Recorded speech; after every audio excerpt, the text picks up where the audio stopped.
Well, good morning. Good to see. I like that howdy over here. That's good. He's from further south than the rest of us, so that's good. But so good to see you. We had a great service in the first service, and hope you had a great small group Sunday school time. And we look forward to a wonderful service today, where we are not the audience, right? God is the audience. We are the participants together in worship. Well, as just a reminder, as we conclude the month of December, we are still collecting an offering for Light of Moon Christmas offering. If you're not familiar with that, that is what partially makes us Southern Baptist. We cooperate with other Southern Baptist churches for the sake of missions, the cooperative program, and Light of Moon. Everything that's given for Light of Moon goes for international missions. So we invite you, encourage you to pray for that if you've not already had a chance to do that. Also, tonight, we are going to have something that we call Night of Joy. Night of Joy is a musical time where a lot of our musical folks get together who do it all year, dedicate themselves to this. Musicians and singers and the rest, they come, and we just have a wonderful celebration in music, with Christmas music.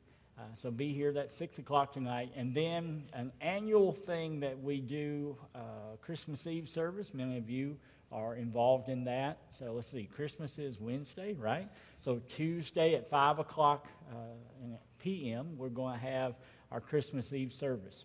I don't know what it is about this. Y'all did this long before the 11 years I've been here, but it is a very special time.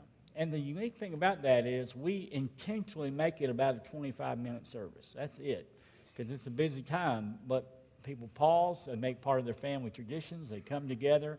We have song. We have, of course, the gospel will be shared. So you can bring some lost family or friends with you. It'd be great. We have partake in the Lord's Supper, and then we go. So if you have an opportunity to come, we would love for you to be here on Tuesday. Well, it's great to see you. I'm going to ask you to stand, if you will. Wave at our kids as they're coming in. Come on, kids, y'all wave back at us. Some of them are a little tired. That's all right.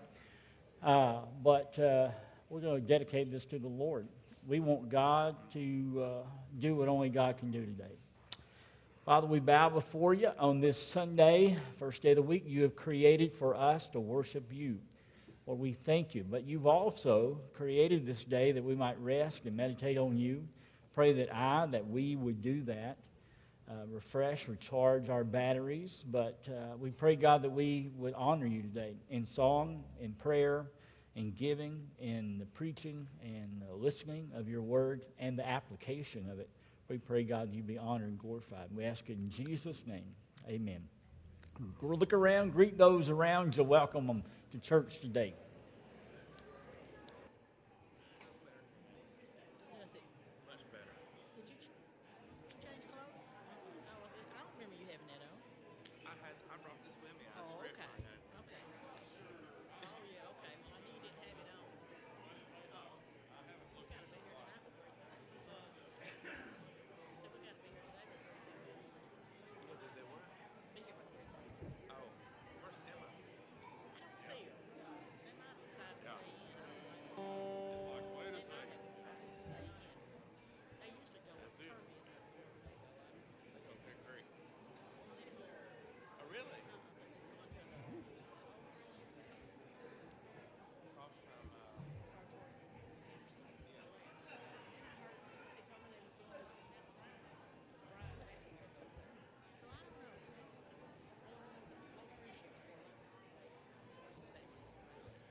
All right. Well, good morning. Brother Joey said it tonight, of course, at 6 o'clock. We would love for you to join us here as we share with you guys some of our favorite Christmas songs. This morning, we're going to sing together.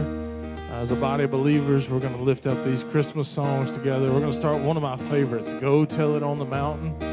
You guys sing along with us this morning. Go tell it on the mountain, over the hills and everywhere. Go tell it on the mountain that Jesus Christ is born, while shepherds gather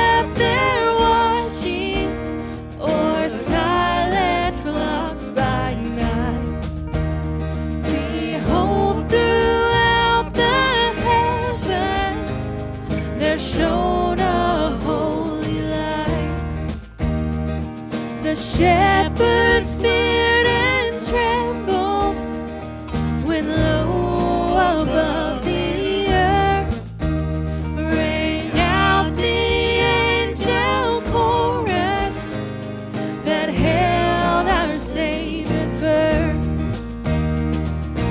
Go tell it on the mountain, over the hills and everywhere. Go tell it on the mountain that Jesus Christ is born. Down in a lowly manger, that humble Christ was born, and brought us God's salvation, that blessed Christmas morn. Sing, go tell.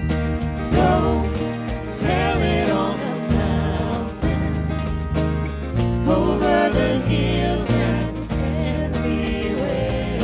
Go tell it on the mountain that Jesus Christ is born. Sing hallelujah. Hallelujah, hallelujah, Jesus Christ is born. Hallelujah, hallelujah, Savior of the world. Hallelujah. Hallelujah, hallelujah, Jesus Christ is born. Hallelujah, hallelujah, Savior of the world. Go tell him. Go tell it on the mountain, over the hills and everywhere. Go tell it on the mountain that Jesus Christ is born. Sing, go tell. Go tell it on the mountain, over the hills and everywhere. Go tell it on the mountain that Jesus Christ is born. Sing this with us this morning. Come, thou long expected Jesus.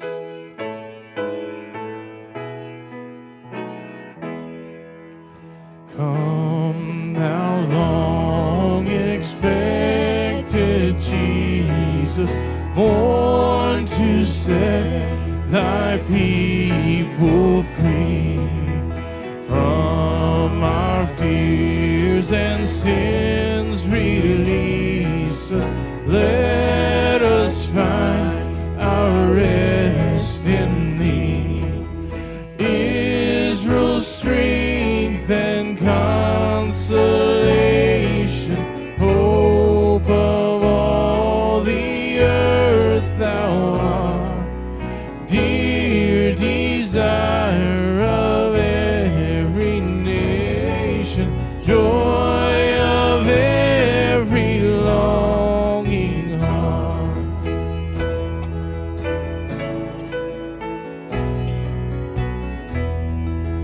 Born thy people to deliver, born a child and yet a king, born to reign in us forever.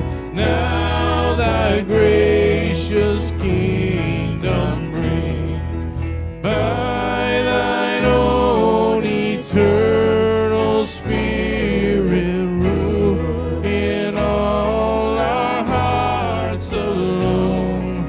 By thine all-sufficient merit, raise us to thy glorious throne. By thine all-sufficient merit, raise us to thy glorious throne.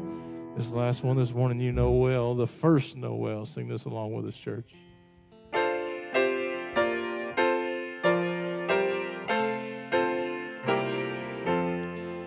the first Noel, the angels did say, was to certain poor shepherds in fields as they lay, in fields where they lay keeping their sheep on a cold winter's night that was so deep. Noel, Noel, Noel, Noel, born is the King of Israel.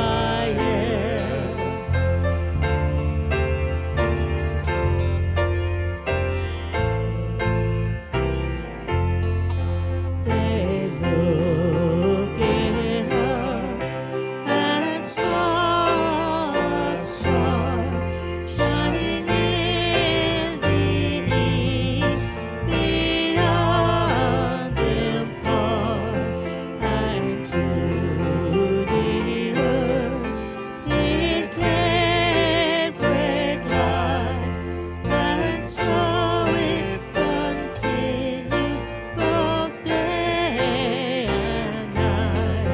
Noel, Noel, Noel, Noel,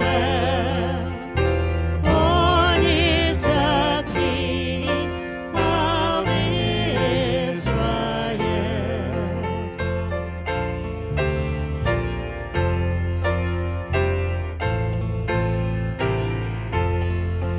And by the light of that same star, 3 wise men came from country far to seek for a king that was then dead, and to follow the star wherever it went.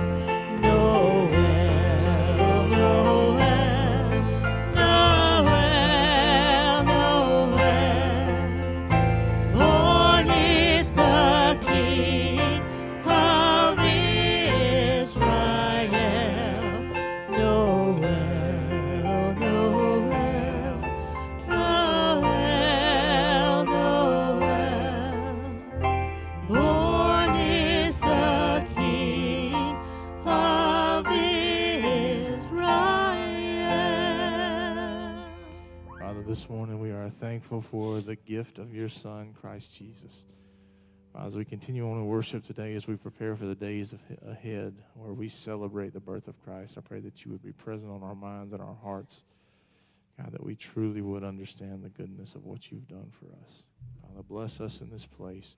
We ask it in Jesus' name. Amen. Come, you unfaithful.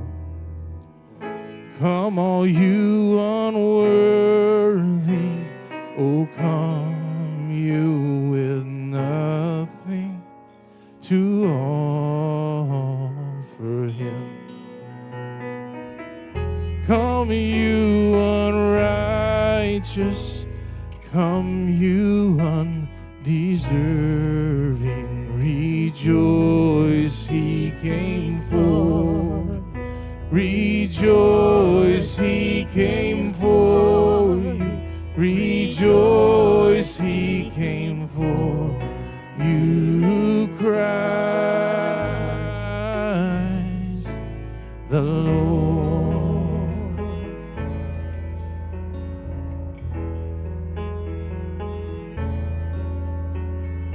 Come, all you anxious, waiting and wanting. Oh, come if your burdens are all you can bring. Weary from silence and questions without answers. Rejoice, he came for you. Rejoice, he came for you. Rejoice, he came for you. Christ, the Lord is for the broken. His strength is for the weak. His grace is for the sinner who hopes in lesser things.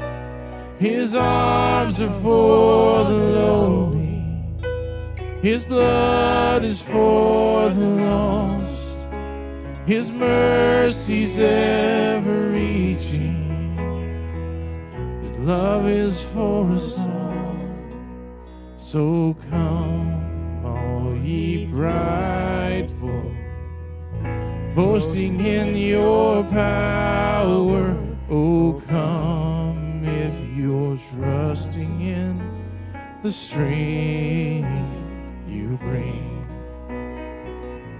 Come self-sufficient, and you with all the answers. Rejoice, he came for you. Rejoice, he came for you. Rejoice, he came for you. Christ the Lord.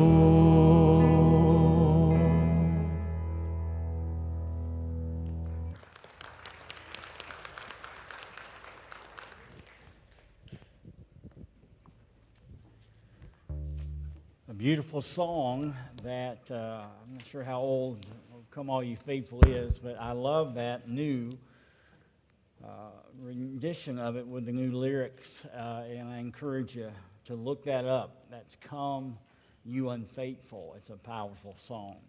Well, turning in your Bibles today to Luke chapter 2, of course, beginning in verse 1, and we're going to read about the coming of the Messiah, the newborn king, in the form of a baby. Now, as we look at this, and again, the challenge sometimes for a preacher is that, okay, do you try to come up with a new angle on this? Well, there is no new angle. We need to fully understand the old angle, the original angle, the biblical angle of this, the story of this. But it doesn't mean that we can't, every time we study this, attempt to look a little deeper, a little closer to the context, a little more raw in the original meaning and the application of it. That's what we'll do this morning. As we look here in Luke chapter 2, we see that the creator of the universe is coming to earth, God incarnate, God with flesh on, in the form of a baby in a very humble setting. Now, you would think that with the creator of the universe coming into the world in flesh, you would think there would be a book or a volume of books written about that. But no, we just see these few verses here. It amazes me how little is here, what the details that he presents.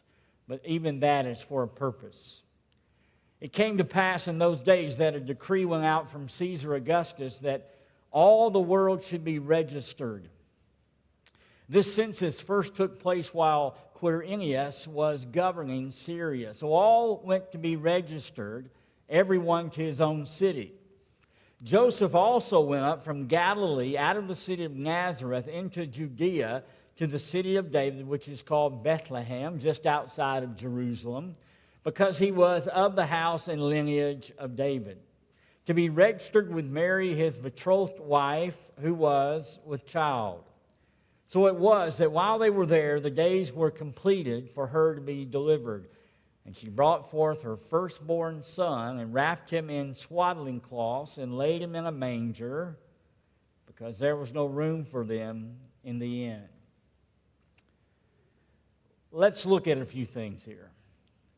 Again, you've got to be careful when you're studying the Word not to put things in it that are not there. That's a bad practice.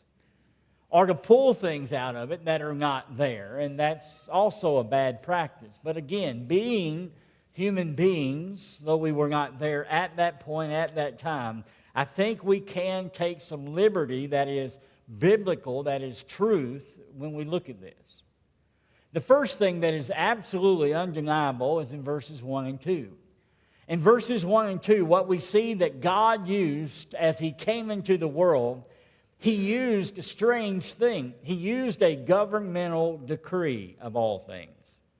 Again, it came to pass in those days that a decree, a commandment, an edict from the government, the Roman government, went out from Caesar Augustus that all the world should be registered, the census, to count the people. Well, we know what censuses are. We have them every 10 years here in the United States. Well, they didn't have them every 10 years necessarily. They might have them closer together sometimes or further apart, but they would have census too. They would have to count the people, and the Roman government, with all the empire that they had to do that so they would know how many were in their government. Well, but here, how did that play a role in the birth of the King? How did that play in the birth of Jesus?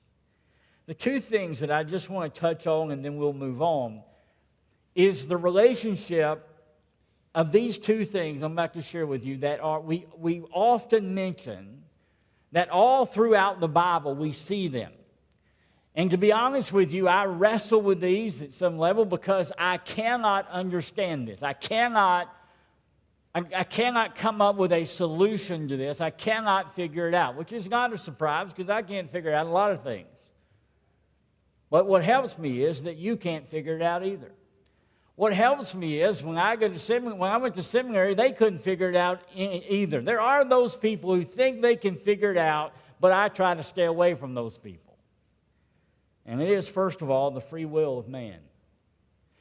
Caesar Augustus, by his own free will, declared this decree. Now, did God use him as a robot, and did He energize him? Did He download his directions into Caesar Augustus and said, "You will do this"? And Caesar Augustus said, "Yes, God, I will do this"? Of course not. We are not robots. God does not control us like that. He gives us free will. And He gave Caesar Augustus free will. But then we have the other part of this, the thing that we cannot understand, but that we know absolutely is involved not only here, but in everything. And that is the sovereignty of God. This idea, this truth that God is in control of all things. Listen, if God is not in control of something, then He is not God, and we have a much bigger issue. So we have the free will of man. Caesar Augustus decided that he would have the census, but you also have the sovereignty of God, that He is in control of all things. Now, before we move on, we got to touch on this because we have had, in the last 2 weeks, we have had tremendous tragedies in our community. Tragic losses of lives in dramatic ways, and we have been mourning, and we will mourn here.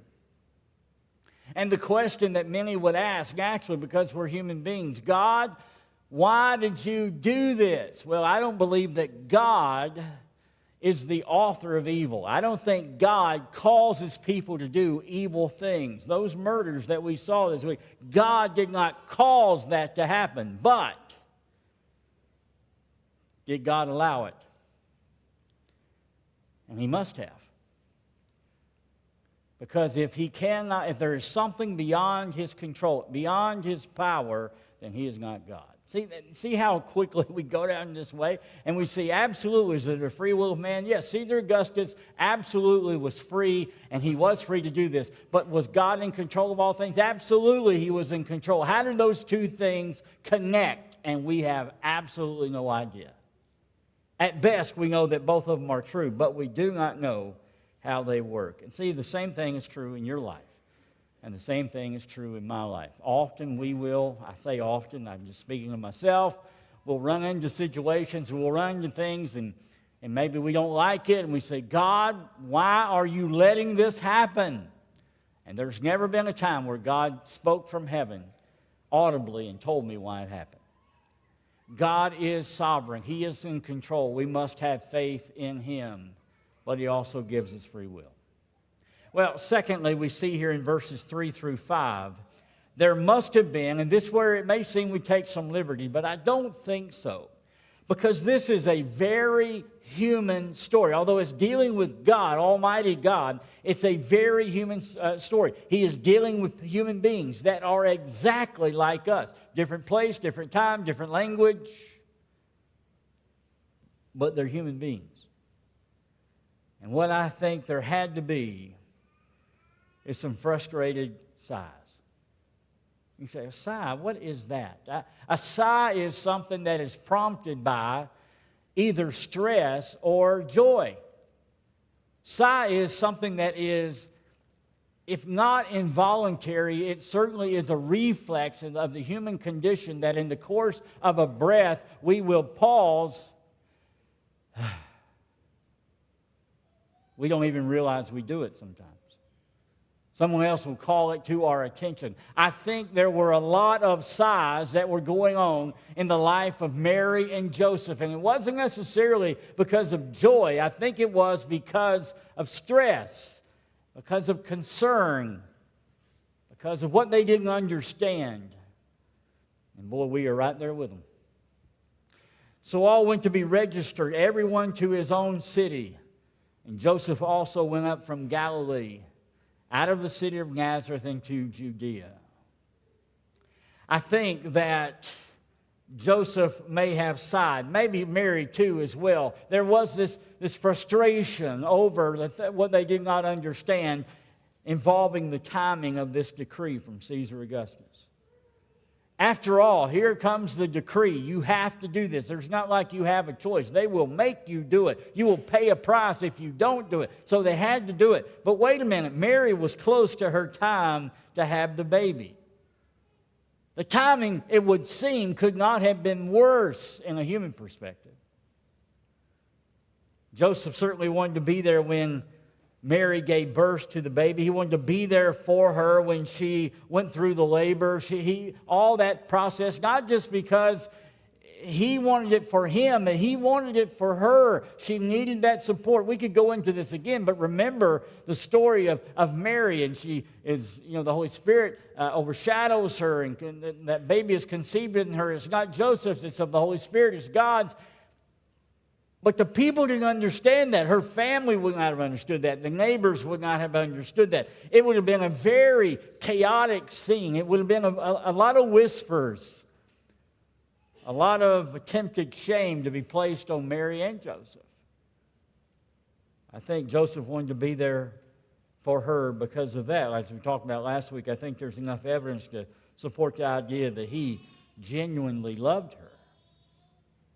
He probably didn't want her to take that long, demanding trip. You can only imagine. We can only imagine what that would be like. I mean, even today, it was 85 to 90 miles, the closest way, and they probably didn't take the closest route. But to go today 85, 90 miles, if you were going to go to my hometown, to Martin, which is about that distance, man, you would have to walk a long way, but you would have a fairly straight road and a flat road to get there. It would be hard, but not nearly what it would have been here in this day, in this time with the rocks and there was no pavement. But not only that, I think you had the reality that Mary, though we don't know her personally, we know that she was not going to be left behind. She was a tough girl. She did not have to go. Legally, she would not have had to go, but she said, I'm going. Again, why exactly? To escape something from Nazareth, from all the wagging tongues, from all the shame that's been thrown at her. Was she leaving because of that, or did she just want to be with Joseph when this baby was born? Maybe some of both. I think there were some sighs. I think perhaps it was because of the purpose. Why did Caesar Augustus want to have this? Why now? Why this? Was it because they wanted to recruit for military service, as sometimes was done, but not with the Jews? So that was not the purpose. They were not trying to enlarge their army. Then why? Why else would the government count people? It had to be for tax purposes. And more than likely, that is exactly what it was. Whatever it was, it certainly was not to make their life easier. It was to make their lives more difficult. Yeah, I think there were some signs. We also see here, and we'll move on after this, but I think this frustration, this sigh, as we look at the human condition of what was going on at this time, I think it was perhaps over the burden of this decree. Again, 85 to 90 miles from Nazareth to Bethlehem, if they went through Samaria, which was in the center part of the country of Israel. And as we know, we've studied this, you've talked about this, there was this thing between the Samaritans and the Jews, and they didn't like each other. So what the Jews would typically do when they were going from north to south or south to north, they would take a trip across the Jordan River to go around Samaria and come back into the southern part of the country.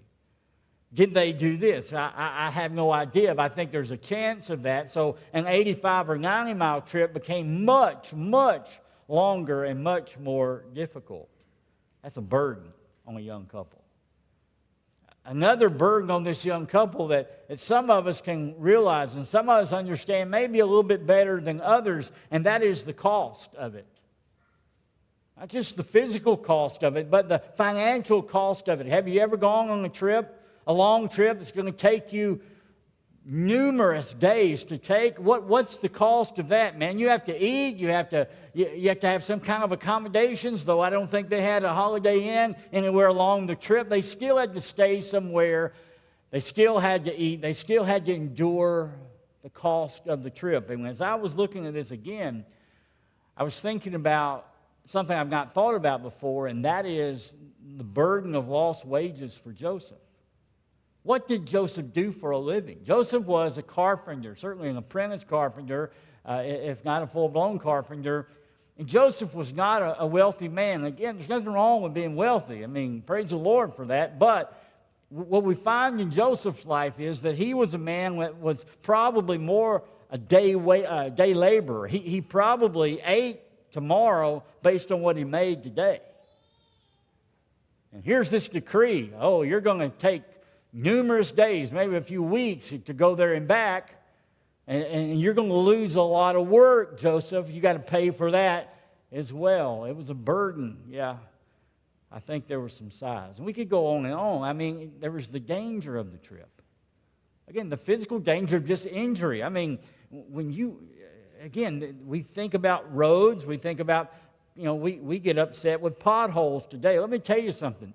Even today, when you move from the north part of Israel into the southern part of Israel, I mean, there are the hills, the mountains, small mountains, those valleys, but it becomes incredibly rocky, the danger of personal injury, but then you add to that the danger of robbers and attack.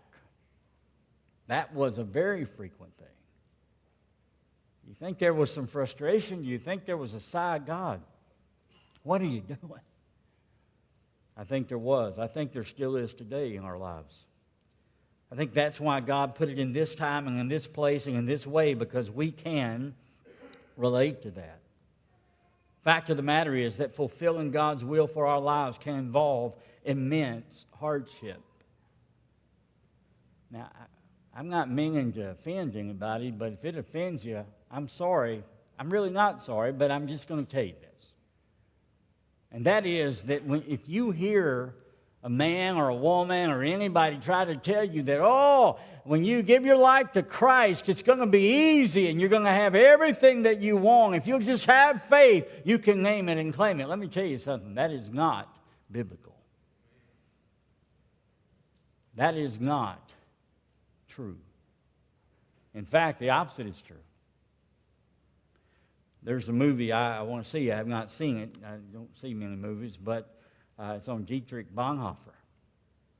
Now, I don't know if you know the story of Dietrich Bonhoeffer, and I'm sure I don't theologically align with everything that he did, but the fact of the matter is he was a a man in Germany during the World War II, and that he was a brilliant man, and he was a minister and a teacher, a professor, and a young guy, but he had a chance to come over to the United States when things were really heating up over there in Germany in the 30s, but he could not stay here. He said, I must go back, and he went back, and he gave his life. They killed him. They executed him there. Brother Joey, I saw that movie, and in that movie there was 4 people in there. Me, another person, and 2 other people. And that's sad, that commentary that you're giving on that, that was only the people that was in there. When you're wicked and all that other stuff that you see out there, there were thousands of people coming out of that theater. That's better than an amen, Freddie. I'm going to tell you. Well, Christianity will cost you something. There's a verse that lingers in my mind often. Jesus said in Luke chapter 9, no one having put his hand to the plow and looking back is fit for the kingdom of God. I'm not a farmer. I've never had my hand to a literal plow with some ox or something pulling it, or a mule, whatever. I can't imagine that being very easy. That is not a romantic idea. There's nothing simple about that. I think every time you hit a rock, you got to stop and get something and move the rock, and then you go and try to keep it straight and talk to that animal, and then you hit another rock. I don't think there's anything fascinating with that at all. And Jesus says, look, Christianity is much like plowing that field. There's nothing easy about it. There's nothing romantic about it. And there certainly wasn't for Mary and Joseph. Oh, yeah, I think there were some sighs. I think, and I know in my life this week, there have been some deep sighs. How about you? Well, we conclude this in verses 6 and 7 with something, again, that some may suggest, well, it doesn't say that. Well, I think it says more than that, and that is the screams. You say there's no sign of a scream here. Oh, but you have to read it. If not a scream, then I think it was certainly a cry. You know, screams are on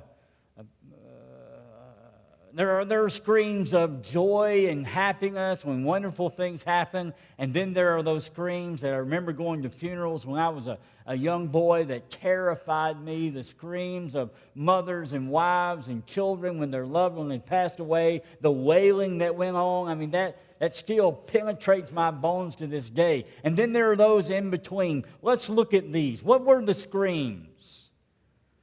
So it was that while they were there, the days were completed for her to be delivered, and she brought forth her firstborn son. Well, there's the first one. I've never had a baby. Thank you, Lord. I mean that literally. But because there'd just be one of you in the world if I was going to have a baby. Maybe not one.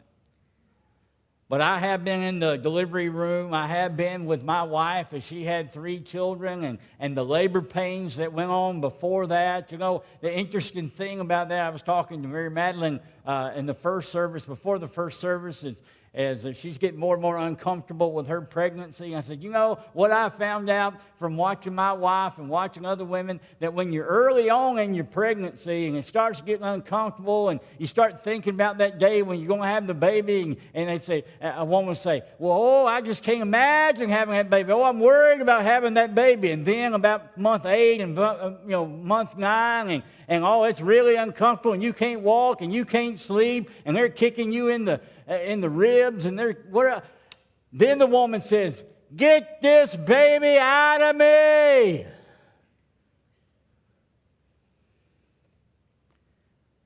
When the pains hit, there was no medicine. There was no epidural. Praise the Lord for epidurals. Again, mean that literally. But I think Mary screamed. Wasn't that the point?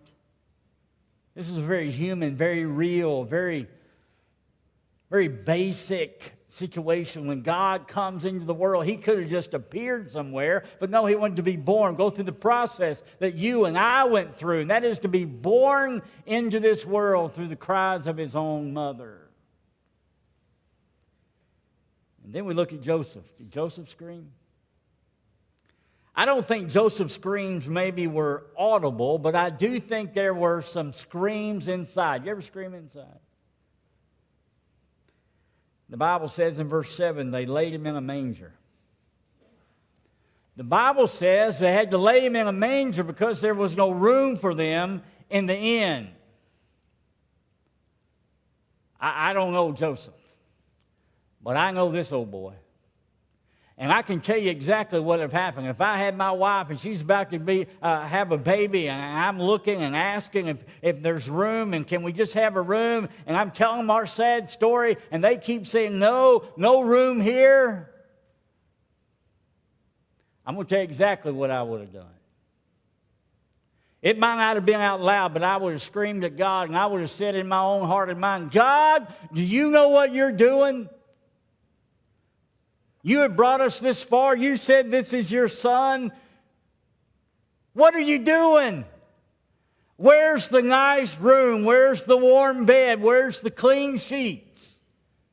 That's what Mary deserves, certainly what your son deserves. God, what are you doing? You're just seeming to make it as hard as it possibly can be. Everybody's rejecting us. Why, God? Oh, I think there were some screams coming from Joseph that Mary may never have heard. Because Joseph was just a man. He was just a person like you and like me. Now, understand from our perspective, we understand why it was so difficult. We understand the rejection that they endured. We understand why there was no room for them in the inn. We understand why Jesus had to be laid in a manger, in a stinking, manure-filled area, cave more than likely, because it represented the rejection that the Son of Man would receive all his earthly life. And then there's the baby's cry. I know what the song says. Silent night, holy night, all is calm, all is bright. Round yon virgin, you notice I'm not singing this, round yon virgin, mother and child, holy infant, get this, so tender and mild. Sleep in heavenly peace, sleep in heavenly peace. Oh, we'll sing that Christmas Eve. You'll probably sing it before then. A beautiful song. I like the song. Let's not throw the song out, but the song is wrong. How do I know that? Have you ever had a baby? Babies cry, most babies. Certainly when they're born, you want them to cry. You look for that cry. Now, a week or two later, you're wishing that baby would be quiet. I mean, you don't understand. You can't keep them from crying. I mean, I remember very well, Emily had come home from the hospital, and it was about this time of the year. She was born in December, and I remember I was up during the night. I didn't take most of the shifts, but this was the night I took the shift. And I remember sitting in my chair in that little house we had in December and holding her up and asking her a question. What is wrong with you? And all she did was cry.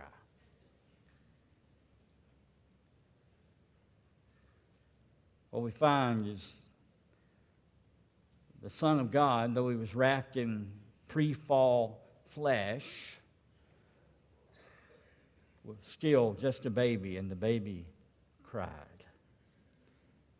And that night in Bethlehem, the world was introduced to God's voice in a baby's cry. It sounded like any other cry. A lot of people who may have heard it, if anyone else heard it, they thought, man, wish that baby would be quiet. I'm trying to sleep. Again, the rejection, the ignorance of people, but certainly it wasn't any other baby's cry. We'll conclude with this. I was thinking about this again. I was thinking about Jesus crying as a baby. And then I started thinking and looking at the times when Jesus would cry the rest of his earthly life. And he cried many times. I'm trying to cover all that. But I remember here in John chapter 7, it says Jesus cried out, maybe screamed, as he taught in the temple, saying, "You both know me and you know where I come from. And I have not come of myself, but he who has sent me is true, whom you do not know." I'm not going to make a sermon out of it, but you see where he cried out? You see where he was screaming at? In the temple. He was in the church, in a sense. He was talking to religious people. And I'm not going to belabor this fact, but what he's trying to do, why he is crying out. So he's not talking, he's crying out. And he's telling religious people, look, your religion is not enough. Your traditions, while they're not all bad, that's not enough. Your good works will not get you to heaven. You need to do more than just believe in God. You need to believe in me. Then again, in John chapter 7, it says, on the last day, the great day of the feast, Jesus stood and cried out, saying, if anyone thirsts, let him come to me and drink.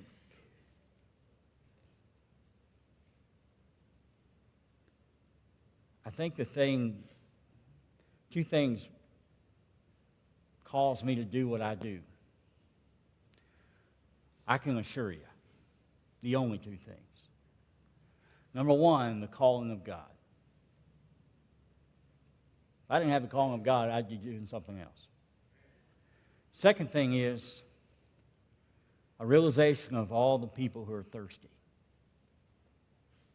That whether I do this or somebody else does it or nobody does it, that there are so many people in the world, whether they're in churches or out of churches, or just a lot of people in the world, and they are so hungry and they are so thirsty and they're trying to gather other things to fill them up. And I'm going to tell you, there's going to be a lot of people this Christmas, once again, that after all the presents are unwrapped, all the food is eaten, all the family has gone, they're going to be empty inside. They're going to still be hungry. They're still going to be thirsty, because what they thirst, what their soul thirsts for, is Jesus. Then finally, we look at Matthew chapter 27, a time, again, Jesus cried many times. But this is interesting because it says, in about the 9th hour, Jesus is on the cross. And it says, Jesus cried out with a loud voice. You think that was a scream? I think it was everything he had left. Saying, Eli, Eli, lama sabachthani. That is, my God, why have you forsaken me? He goes on in verse 50. Jesus cried out again with a loud voice, with absolutely everything that he has left. It may not have been loud, but it's as loud as he can get it, having been beat to death and tortured. And he yielded up his spirit.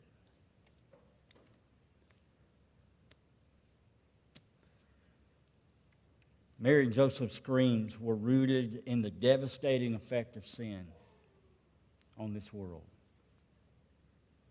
But Jesus' scream, his cries to people, was the sound of hope and deliverance. Many rejected him. No matter what he did, even in his life, as he would help people and heal people and do for people and serve people, they still, many, in fact most, rejected him. But there were some who heard his cry, who believed him, and they were delivered and saved by his grace. Romans 10:13, for everyone who calls upon the name of the Lord shall be saved. Let's pray. God, we thank you for today, because we don't own tomorrow. You have given us right now. You have given us this moment. You have given us your word for many. You have given your Holy Spirit that is drawing people to you by your grace. You don't have to do it, but you're doing it because you love us And you're giving us an opportunity that we don't own and we may not get again. Oh God, I pray, according to your will and your sovereignty, that everyone you draw to yourself, that they will accept you as Lord and Savior, not reject you. They'll do it right now. They'll do it right here, or wherever they're watching from. God, that they'll not put it off. They'll not listen to the lie of the devil to say they have time. Because you say today is the day of salvation. God, do miraculous things because only you can do miraculous things because only you are God. And we ask it and we praise you in Jesus' name. Amen. You would stand.